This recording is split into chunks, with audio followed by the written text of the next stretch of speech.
আসসালামু আলাইকুম রহমতুল্লাহি ওবরকাতু। টেকবিডি সলিউশনসের অবিস্মরণীয় আবিষ্কার তা হচ্ছে এক্সপন অনুরাউটার। তো অনেক ক্লায়েন্ট বলেছেন কিভাবে কনফিগার করতে হয়, রিমোট ম্যানেজমেন্ট করতে হয়, অ্যাক্সেস করতে হয়, এজন্য আজকের ভিডিও। তো ভিডিওটা সম্পূর্ণ দেখুন, আশা করছি সম্পূর্ণ ক্লিয়ার কনসেপ্ট হয়ে যাবে।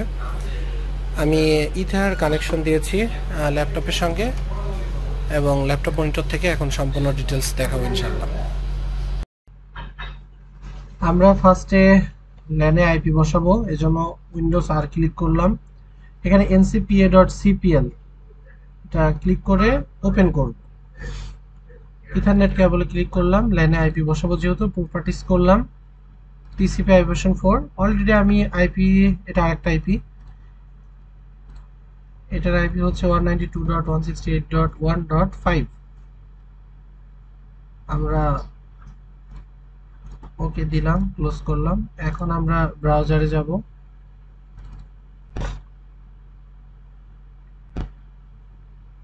ব্রাউজারে চলে এসেছি। ব্রাউজারে 192.168.1.1 দিয়ে আমরা অ্যাক্সেস করতে পারবো। ইউজার নেম হচ্ছে অ্যাডমিন, পাসওয়ার্ডটা আমি এখানে লিখে রেখেছি। আমাদের রাউটারের হচ্ছে std বড় হাতের ONU 101 পাসওয়ার্ড। এটা কপি করে পেস্ট করলাম। এখানে লেখা আছে NVE6, লগ ইন করলাম। আচ্ছা, ওল্ড পাসওয়ার্ড দিয়ে দিলাম, নিউ পাসওয়ার্ড দিলাম, আমি আমার মতো করে মেক করে দিলাম, আপনারা আপনাদের মতো করে মেক করে দিবেন। সাবমিট করলাম, সাবমিট সাকসেস। ওকে,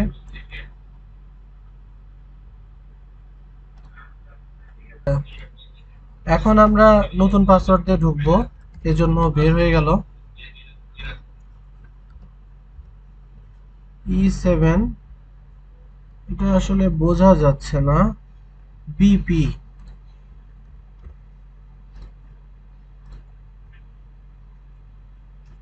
আমরা অ্যাক্সেস করতে পেরেছি। CPU মেমোরি দেখাচ্ছে, খুব সুন্দর একটা ইন্টারফেস। ডিভাইসের মডেল দেখা যাচ্ছে, সিরিয়াল নাম্বার দেখা যাচ্ছে, হার্ডওয়্যার ভার্সন দেখা যাচ্ছে।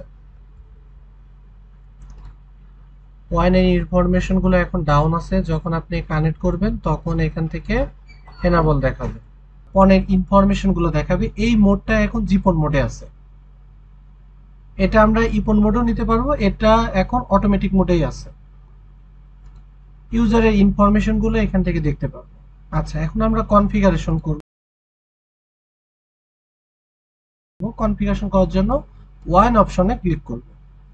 তো এখান থেকে আপনারা দেখতে পাচ্ছেন অ্যাড নিউ অন করলে নিউ হবে, আর এটা ব্রিজ মোডে এখন প্রথম অবস্থায় ব্রিজ থাকে, সেক্ষেত্রে আপনি রাউটার মোডে করতে পারেন। রাউটারে ক্লিক করলে DHCP করবেন নাকি স্ট্যাটিক করবেন নাকি PPO ইউজার কনফিগার করবেন। PPO করলে PPO করবেন, নেট প্রয়োজন হয় নেট করে রাখবেন। যদি আপনার রাউটারে ভিলান বসানো লাগে সেক্ষেত্রে এনাবেল ভিলান করে বসাতে পারবেন, সেক্ষেত্রে ভিলান বসাতে পারলেন।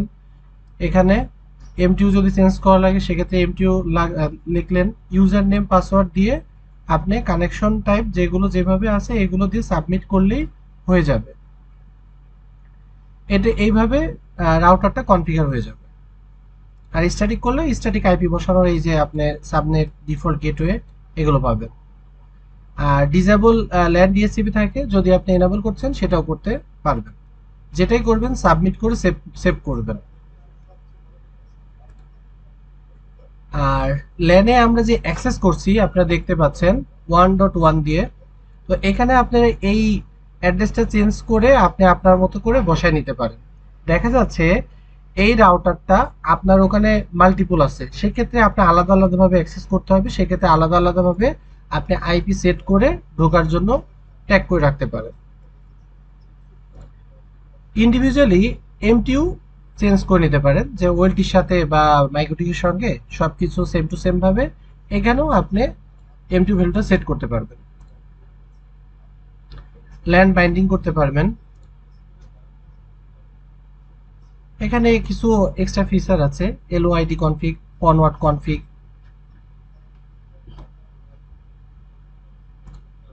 QoS আছে, এখান থেকে টাইম সেটিং গুলো ঠিক করে নিতে পারবেন,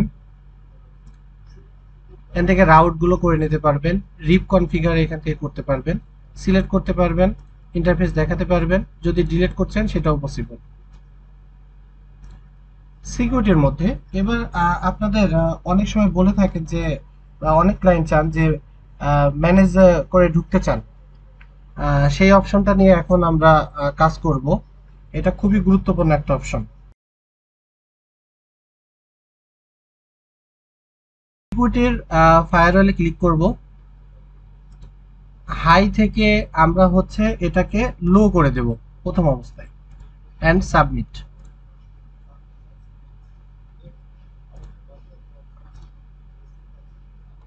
এটা লো হয়ে গেল।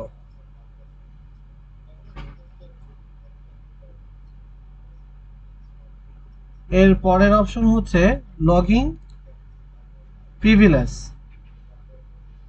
এটা কানেক্ট থাকলে HTTP এর হচ্ছে আমরা ল্যানটাও এনেবল করে দেব, ওয়াইনটাও এনেবল করে দেব, রিমোট হোস্ট এন্ড মাস্ক হয়ে সাবমিট করলেই আপনার রিমোট ম্যানেজমেন্টের কাজটা করতে পারবেন।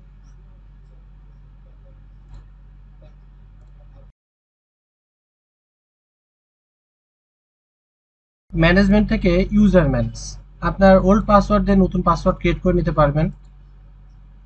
ডিভাইস ম্যানেজ, যদি কোনো সময় ফার্মওয়্যার আপডেট আসে সেক্ষেত্রে আমাদের সাথে কন্ট্যাক্ট করে ফাইলটা এখানে সিলেক্ট করে দিয়ে আপডেট করলে আপডেট হয়ে যাবে, রিসেট করতে চাইলে রিসেট করতে পারবেন। যদি মনে করেন টাইমলি রিবুট করতে চান সেটা এখান থেকে সেট করতে পারবেন, রিস্টোর ডিফল্ট করতে পারবেন, রিস্টোর ফ্যাক্টর কনফিগারেশন করতে পারবেন, এবং যে কারেন্ট কনফিগারেশন আছে সেটাও ডাউনলোড করে রাখতে পারবেন। এখানে আপলিঙ্ক মোড হচ্ছে জিপন, যদি আপনি ইন্ডিভিজুয়ালি ইপন সেট করতে চান সেটাও পসিবল। এটা অটো সুইচ মোড আছে, এটা অফ করে দিয়ে জিপন করলে জিপন, ইপন করলে ইপন ভাবে চালানো পসিবল। আশা করছি সব ফিচারগুলো এবং কনফিগারের ডিসক্রাইব করা কমপ্লিট। যদি কোনো রকম হেল্প লাগে অবশ্যই আপনারা আমাদের সঙ্গে কন্ট্যাক্ট করবেন, আমরা ইনশাল্লাহ আপনাদের হেল্প করব। আসসালামু আলাইকুম ওয়া রাহমাতুল্লাহি ওয়া বারাকাতুহু।